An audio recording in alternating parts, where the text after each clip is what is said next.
the themes developed by Jonathan as would be very useful to talk about, I think. You know. Can everyone speak into a mic? Okay.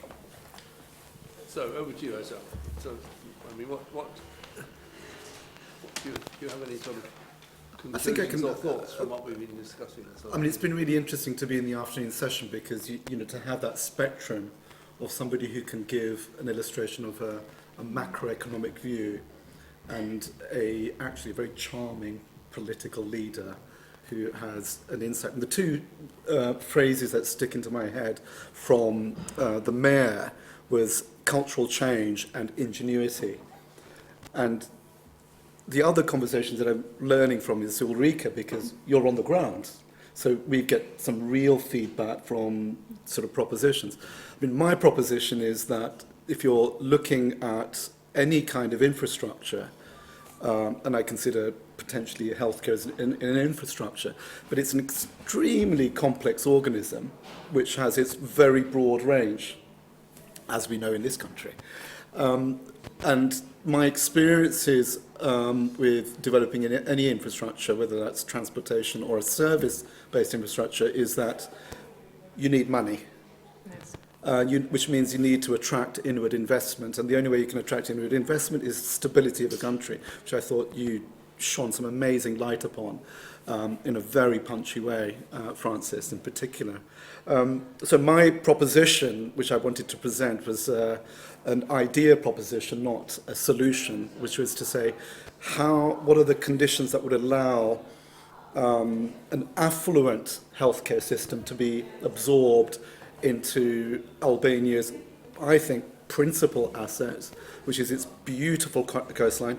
Ulrika said, well, actually, there's a 9 to 10 month tourism window on that coastline, which is in some areas, which is extraordinary considering it's only 2 hours away from most of the capitals of Europe. And I think that's an incredible asset to have.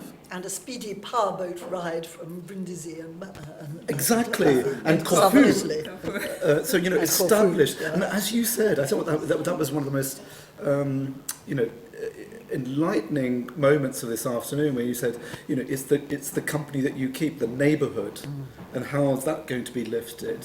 And the mayor's anecdote about, you know, the Albanians behave themselves perfectly well in these conditions. So what is that conditional change that would allow that inward investment? You know, that's what's running through my head. And I'd love Ulrika in particular, because, you know, just because I missed your morning session, to just talk a little bit about those potentials. Well, I also think my main argument from the morning session is that they are, sorry. It's on. My main argument from the morning session, and why I am still in Albania and still continuing to be there, is the ambition this country has. So I think it's, of course, very often misled on some issues, but one major thing, and the mayor said it actually very good today, is that, for example, corruption is system immanent. So the question is really, how do you counteract on it? And he also gave an example. So there's, I mean, talking about the health sector, how it runs is there's the public health sector, and of course there are some doctors only working on a, let's say, state salary and are not corrupt, but I think they are really in the minority. So then all the others have private practices, earning much more money, having then the newest equipment in their private hospitals or ambulances or however what they are. Same with the pharmacies, so it's like really a pyramid of everything which should be in the public sector you find in the private sector. And to make a connection with this, now that the state actually takes services from that private sector, is already a major step ahead, and I think it's very intelligent. And this is an Albanian solution, I think. So, yeah. So, and it stops exactly. So it's kind of circling the money in a more intelligent way, and using the facilities better. Let's say Could you touch upon about that ingenuity that the mayor was talking about, and that, you know? You said ingenuity, I think. Or both The- of you do? I'm not. Yes. I mean, I think this is an ingenious solution. Yeah. I mean, they have no money. Yes, They have no money. So they have to find ways of using the private sector to deliver. yes. And purchasing from the private sector is one very good way of doing it. I mean, letting the private sector set up hospitals and regulating them centrally would be an extension of that. I thought that one of the most important things that Erion said on that particular area was that if you are mayor, you are very responsive to people because you are all the time in contact with your customers, as it were. And he didn't use that word, but Yes. and also they elected you. Nobody, Yes. he said to me, nobody elects a minister. And Yes. what's important about that, I don't know enough about the voting system to know, what's in there. It seems to me to be that they were much better to have regional health boards regionally run, rather than having them and having different areas really with a large degree of autonomy, rather than having them all run out of Tirana, because if you think about Albania, 3 million people, 1 million of them lodged into Tirana in this very dense neighbourhood. The rest of them scattered all over what is really quite a big and inaccessible country with lousy roads, bandits, goodness knows what,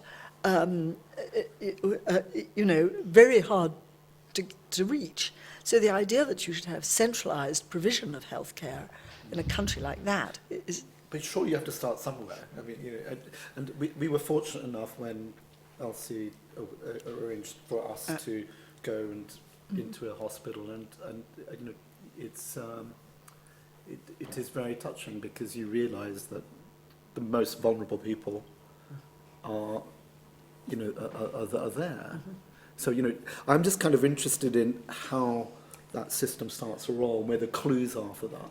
It's an interesting thing. When we went to the American hospital, what we were told by one of the doctors there was that the private hospitals are beginning to cluster around the government hospitals, because they know that if you have to have a scan, the government doctor may say, well, you need a scan, and you quickly run to the nearest private hospital where you have to pay, and then you go back to the government hospital to get the service that you need. So people are actually beginning to work the system and use the capacity that they have to the best advantage. I mean, there are maybe some people who can't afford to pay for a scan, but those who can, instead of using it as a bribe, are going...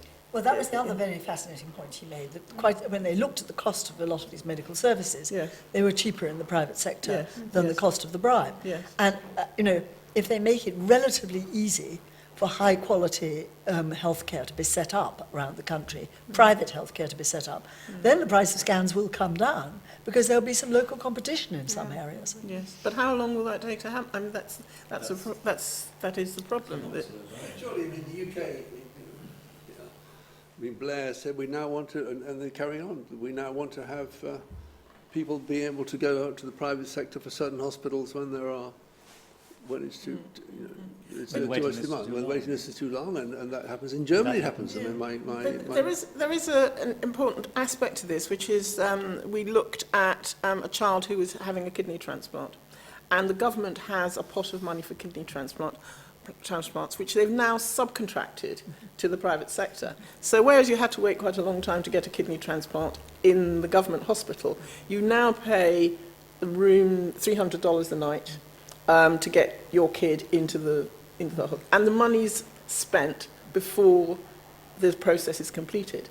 If they're in crisis, you have to get them to Greece, so you have to fly them by private. So the whole thing is actually beginning to use the government subvention to facilitate the private sector in a way which wasn't intended. And so that's interesting. I think they just have to watch out for how people are manipulating and making the system work in their favour. But it seemed to me, listening to Erion, that they understood very clearly how markets work. For the children of Hoxha, it was impressive how, to hear how good a grasp they had of the ability of the market to move things around. And if you allow the market to work, you are much less likely to have corruption. Regulation and queues breed corruption. That's why you get people paying doctors, because there aren't enough beds in the hospital. It doesn't quite happen like that here, but we all know that if you go into hospital with an accent like yours or mine, you'll get a slightly better level of treatment than you will if you go in with an accent from Dalston.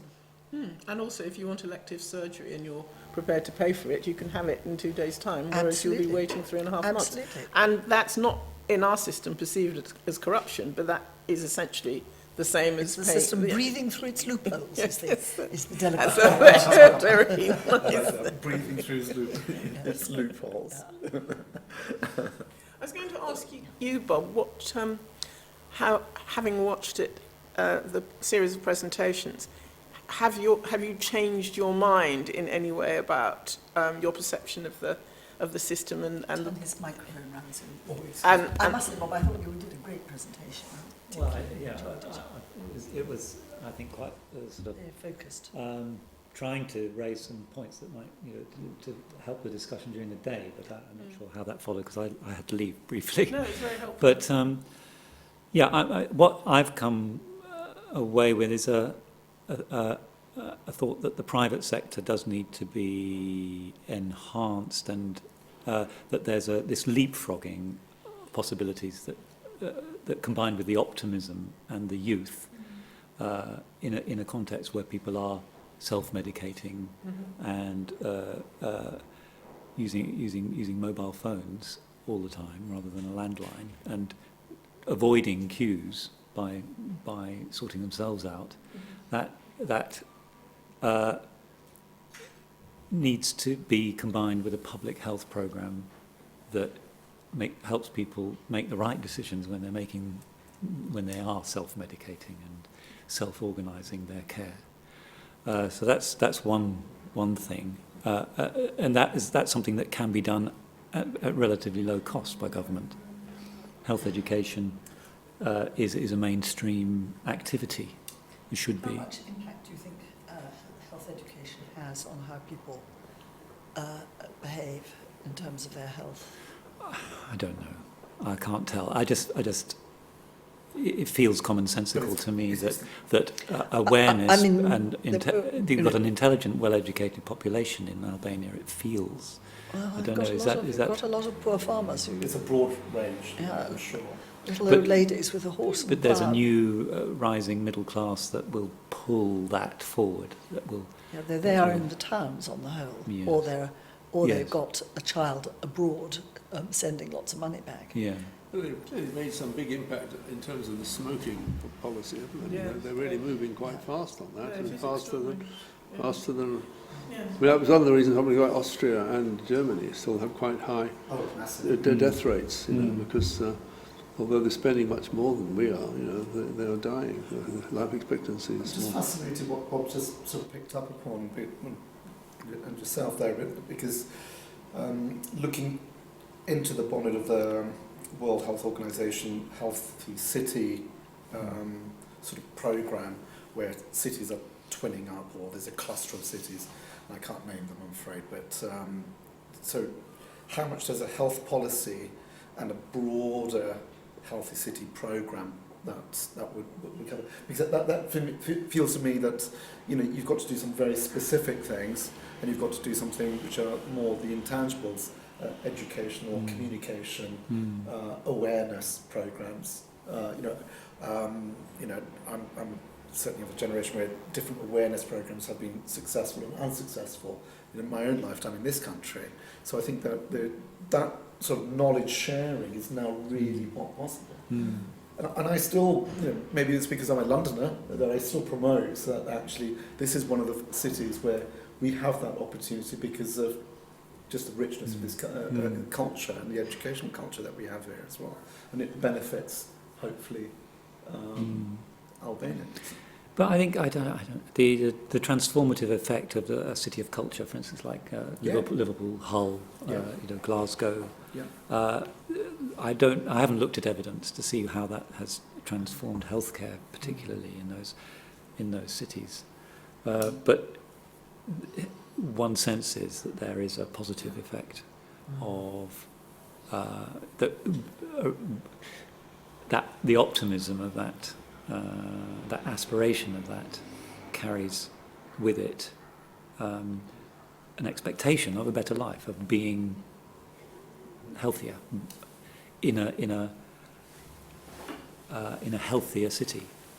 So that I think for the young generation, the upcoming middle class, let's say, it is essential that the medical system gets reformed, because otherwise they will leave the country. I think this is one of the main reasons why, combined with the education system, which has similar problems, but maybe not as bad as the medical system. These are the two reasons why people are fleeing Albania, actually. So especially if they get kids, that's the two things they're thinking about, and then a lot of people are leaving. So I think there's pressure, like you said, it's already built up, and the demand is already clear. And now it's a matter of, with the political will, like you said from the very beginning, how to build a strategy to capitalize from this pressure. I think so that they can finance a better system which simultaneously will erase corruption. Because I think the corruption we will not solve with putting one or two good hospitals. No. So these hospitals have to they have to earn money, they have to be attractive also economically, they have to be part of the market, of the future market of Albania, and I think then the whole thing will run by itself. If you look at Turkey and the medical market there, I mean, today Albanians are going to Turkey for all kind of transplants and whatever. If they have more money, they go to South Italy, but I think Turkey is even safer in this. So the dental knowledge is very developed in Albania already. So there's already tourism to Albania for dental, not practice, how you call it, care. Is dentistry largely private? Yeah, it's private. And profitable. And profitable. Well, that tells you something very interesting. No, but I think I know Albanians very well now, so I'm living there for many years. I think it has to be profitable. Otherwise you cannot, you have to make it otherwise you will not escape this. The public sector, as much as I would wish, I'm just became more and more realist, will not manage the corruption in the system if you don't make the system profitable. That will be simply not attractive enough. It's really interesting for me that you mentioned health tourism. We've seen the adverts in, come to Budapest on an EasyJet and have a lovely dinner in Buda or Pest and get your teeth fixed. It's in the Sunday papers. So that's a very firm revenue. And I think this symbiosis in Europe between North and South is, I think, is absolutely fascinating. Especially with and again, maybe for us, it's an aging Northern European population with a younger demographic. Well, this is the opening for Albania. If it could only get itself fixed, that it's got only 3 million people living in this large land area with a beautiful coastline. If you covered it in old folks' homes, built. If I were an Albanian entrepreneur going home, what I would do would be to build a lot of old folks' homes. Staff them with people who spoke English and German fluently, and they're great linguists, Albanians. What you saw with Erion was absolutely typical, the ability to speak several languages. And then put ads in all the German and Scandinavian papers. Sunshine most of the year. Can I just I just wanted to ask Donna, firstly, what you think of the day, and secondly, as an expat, I guess you consider yourself an expat because you live here most of the time, how do you see Albania from the outside looking in? And is there anything that would tempt you to live there permanently? Good question. First question. Today's symposium for me is very helpful because I heard lots of very, very good preparations and starting from Kumar, Praveen, and Bob as well. So it's like health, medicine, and then the pollution, all the study that you gave. Very impressed with your presentation as well, Azza. And was quite interesting as well to learn a lot of economics and the impact. And because, I mean, I graduated in 2009 when it was very hard to get work in architecture. So for the first 3 years, I didn't work, and then I'm working as an architect for the last 3 years again. And what I can say is that there is a huge difference between being a student in architecture and then being an architect. Because as a student, you think that it's all about buildings and it's all about how to impress through your design, and thinking that one day, very soon, you'll be a Zaha Hadid or Richard Rogers. Not too soon, building, you might turn up your toes before time. Building cities. But what you actually find out working in architecture is that what it is about, it's actually about people. Because through our work and through lots of research and delivering sustainable and uplifting environments, we actually bring life. We bring you become more confident. We bring confidence. We bring civilization and prosperity. How I see Albania has a great potential because of where it is geographically, and as Erion mentioned as well regarding the energy, like we have lots of water that we didn't know that is very beneficial to have and how to use it. Only 3 million people. I see Albania as the second, what's that city in France now that I forgot? Toulouse. Marseille. Marseille? Near Marseille. It's very Nice. near Nice. Oh, you mean because of the Riviera? Yeah, because of the Riviera. Because of the quality of the coastline. Quality, which is like very affluent. No, it's Monaco, a state by Monaco, a state by itself, right? Yes. I see it to have the same potential as Monaco, because Monaco is a land of gambling. I wouldn't want to be like Monaco. Yes. That's awful. It's the main attraction of Monaco. Attraction, yes. Is gambling. Yes, the attraction of Monaco. I don't think that anybody should try to encourage Albania to be a land of gambling, because it would take to We've got Gibraltar for that. huge excitement, and in a matter of minutes. You know, this is the country which had the pyramid scheme. Gamblers. The pyramid scheme to beat all pyramid schemes. But I think you're Let trying them to loose talk on the about casino culture. The perception of glamour of the Perception, French yes. Riviera, Yes. but not to focus on Monaco and the Principality of Well, Monaco. the architecture along that coast is pretty tacky. Well, again, there are lessons to be learned how not to do it. It needs a lot of work, though. It's south of Spain at the moment. Yeah. It's What not. about your perception of the country Costa as an Brava. expat? Looking from the outside, looking in. I see that there is a progression for the last years. There is a progression. There is still the way they work is that they undo whatever was done before, and they do it again. And I'm afraid that if the other politic party comes, then they will undo them again and do them. Continuity.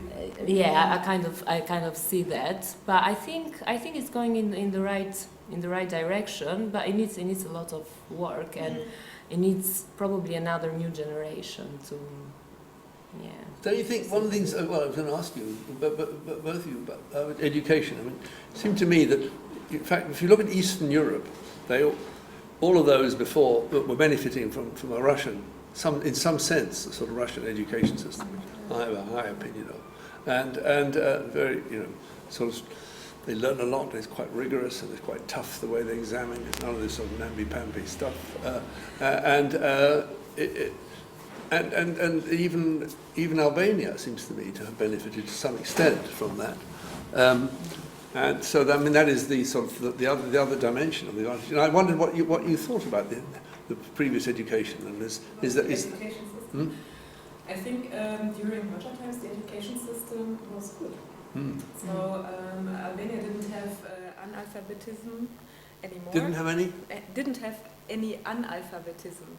Any illiteracy. Illiteracy, sorry. Yeah.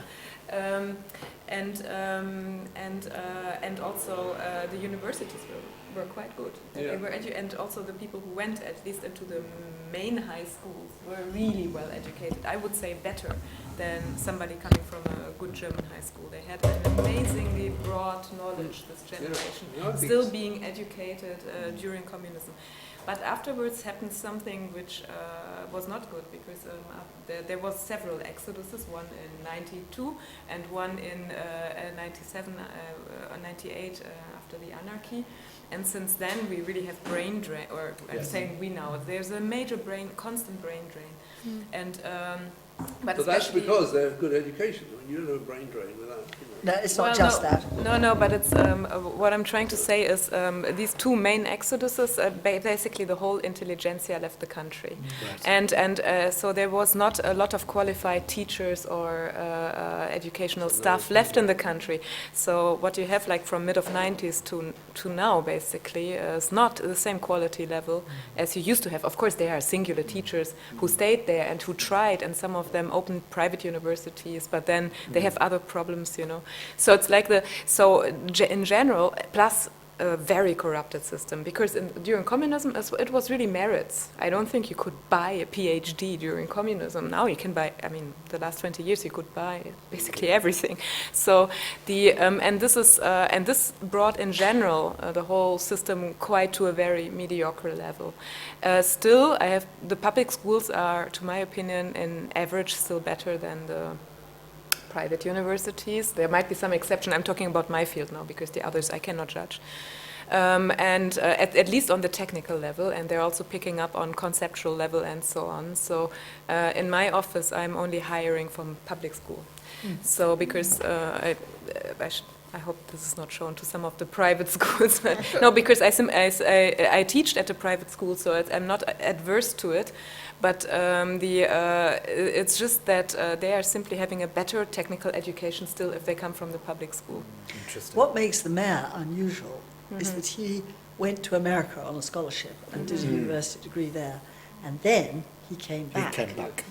And that is remarkable. I mean, Edi Rama also came back, but he was educated in Albania, and then he went to Paris to work as a sculptor, and came back when his father died and was caught by the then Prime Minister and told to be mayor of Tirana, effectively. That was how I understood it worked. He first was the Minister of Culture. So it is playing through. Culture first, that's right, yes, and then he became mayor of I Tirana. think during communism as well, it was a lot of Russian influence in the education, and they had packed scholarships from Russia. So very bright Albanian student, they used to go to Russia or other countries, but mainly Russia, because we had the Russian system in the education. They still learn from Russian books. Yes, and They still, in the architecture schools, for the technical education, they still have Russian school books. It's quite a strong. I mean, system translated into Albanian, of learning. course, but they are Russian school books. Interesting. Yeah, but they used to come back to Albania. No one was staying in Russia. Like now, the new generation, they come to study to London, but they want to stay here. They don't want to go back anymore, or Germany or any other countries. And in terms of education right now, I think they're still doing tests. They're testing books from Oxford. They're testing sort of from other countries. So it's not yet a proper system. I mean, it was a very strong Russian system, but now they're trying to change it to a more Western system, which is still under testing. Is not confirmed yet. It's very interesting. Like even in schools, like for small kids and. It's the only part of Whitehall where they seriously study reports from another country in another language is MOD, and they are reading all the Russian papers still, because the Russian submarines go faster. Now, can we hear? So, I'm going to have to go very soon. Can we just hear from Elsie what you think you're going to do next with this project, and from the two of you, what you have in mind? I was talking to Ulrika about this. Thing is that there isn't a blueprint for what one does for a small, clever country that's trying to develop medical infrastructure. So we're sort of making it up as we go along. But what we've discovered from Ghana is that small interventions tend to act as catalysts for you to understand the culture and to begin to make a sort of pathway towards bigger things. So we're going to start with we're going to keep going with the Children's Hospital. We're going to appoint an artist to work in residence. And we're going to work with, there's a new British High Commissioner coming in July, Nicholas Hammond. Sorry. We never managed to colonise. Yes. In spite of trying to divvy up the Ottoman Empire, never got past the Dardanelles. Anyway, so Nick Hammond comes in July, and he's very keen to work with us. So we're going to use as much of what we've learnt from Just Ghana as possible. And as I say, we haven't got a blueprint, but having Edi Rama being so helpful and having the mayor, interested is I think is a really great thing. I mean, can I suggest two or three things that I wonder whether they're worth thinking about? I mean, one is taking Bob's very interesting architecture in Ghana and seeing whether you can find... Jonathan's. Yes, and he's gone. Yeah. And seeing whether with that you can... you could raise the interest of a private Albanian investor, and there must be some Albanians with a lot of money, much of it begotten. You may say that. I can say that. You possibly couldn't possibly comment.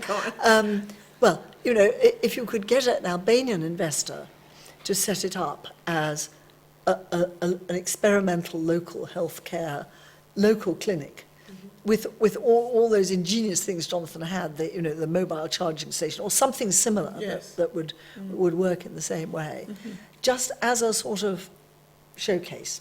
That would be one thing. And I bet that if you talked to the mayor over a drink, he would think up a couple of people to introduce you to who just might be willing to back that.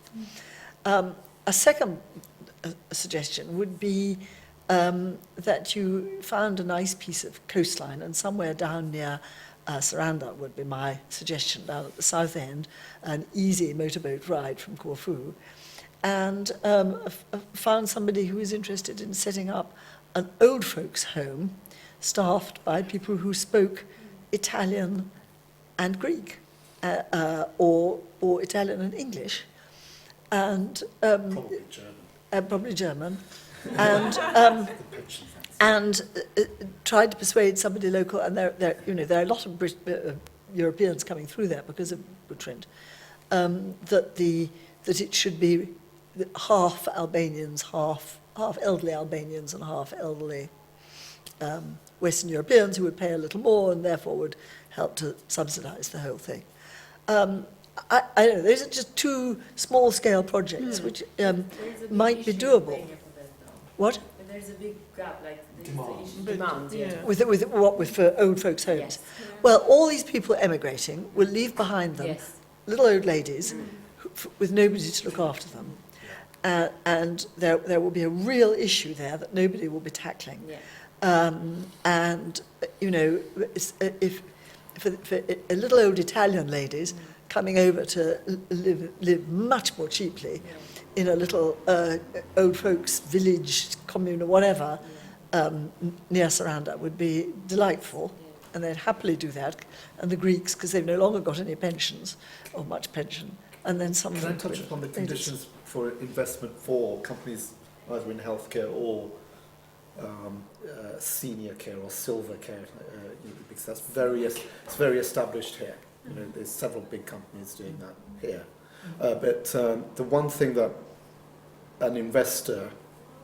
a few things that an investor needs the conditions of is that if I have a certificate saying I own that piece of land or I have a right over that land, it actually means something. Yeah. Unfortunately, there's a lot of places, most places in the world, that piece of paper doesn't mean anything. One of the reasons why a lot of people invest in London is that that piece of paper means That's something. why I think So it's that you need so to on do touch about these governance things. and security, Yeah. which You is need to do this, I think, not in collaboration with a foreign investor, yeah. but in collaboration with somebody, with some Power wealthy local businessman who could see that he's having his name on it as the the Enver Hoxha. They did that with schools, didn't they? There was a project in small schools in Albania I heard about, where local bigwigs would get their Yes. name on the school. They would invest a little bit, pride. and they got kudos and power, influence with government. Pay a couple of million and you Yeah. get a seat in the House of Lords. No, that's it. Providing you live south of London, providing you live south of Barnet. This is being recorded. Get a Lib Dem seat much more cheaply. So I always imagined. So, I mean, I think if you went down that track, I mean, the first thing I do would be to go out and see Erion and say, do either of these sound like workable ideas? And if so, how do I get to meet people who might Yes, I mean, act as the intermediaries? thing about health is that it's not as much of a priority for them as justice. Mm-hmm. So you would be, in a manner of speaking, pushing water uphill if I mean, it's better to wait. But you're not trying to get the government to do this. If you were trying to get, Oh, you're if you were yes, trying yes. to get, I mean, for I a can wealthy help on local this. person, I know them all. you know, to set up, think of all those Victorian landowners who set up, you know, all kinds of projects Yes. for the health of local people. And, you know, to be a local benefactor, what's Port sunlight and you so know, forth. all of that. Yeah. I just think that the country, you know, all those bribes must by now have created a group of people who critical mass. who would like to seek redemption. Yeah. Private entrepreneurship, I think you're referring to. I don't know. I mean, I don't know if this is a crazy idea or not. Well, No, I think it's very I think realistic. implementation across borders and across countries is, generally speaking, very difficult. The way that we found of doing it, and Ulrika, this is the first time Ulrika and I have met. We've been working together for 3 months designing buildings in Lagos, in Ghana, and we've never met. So we've been working across Your office is symbiotic, that is in Tirana. in Tirana, that's right. So this is the first time we've met. Are you a partner of that then? Can you just tell me about that? Well, we're designing a house together for the artist Yinka Shonibara. All right. We send drawings to each other, we correct drawings, and it's all done over the internet. Yinka's here. We've got an executive team in Lagos, so it's a sort of triangle, you know. So Albania, Lagos, London, and I think that's a good model. I have a contact in because Saranda, who is, I think, a cousin of Eddie's. so what we would do is we would use that sort of triangular model, and I think. Something, because I was so unprepared, I'm sorry, but this morning I should have presented the Riviera project we did. Together with 2 partners, I've won a project. It was a competition, so the whole Riviera coast was split into 3 parts, and we have won the south part, which is Seranda until the Greek border. And we actually made an economical strategic plan on what to do with the coast. That was the competition, and then afterwards out of that came an implementation project. So we renovated public space in Saranda. It's not in tender yet. We're raising funding for this at the moment together with a client. But also we made a so-called vision plan based on this economic assessment of the coastline and of the city of Saranda. And one of the main problems, so it was clear for us, this is like the prime agricultural field behind Saranda. So there's a lot of agri-tourism potential or adventure agri-tourism potential, plus seaside normal tourism. What was the main Plus senior housing or senior care And the problem is the topography. So, I mean, Saranda is in a really bad state of affairs at the moment. It looks like after the Second World War. And so first we have to do some beautification measures to make it more attractive, especially in comparison with Corfu, with the nice Venetian town of Corfu. And but plus the topography. So if we want to attract senior clientele and connect services to it in the future, we need first infrastructure, and also infrastructure which can cover this ambition in the topography. So one of my favorite projects of this vision plan is actually that we will make an urban elevator.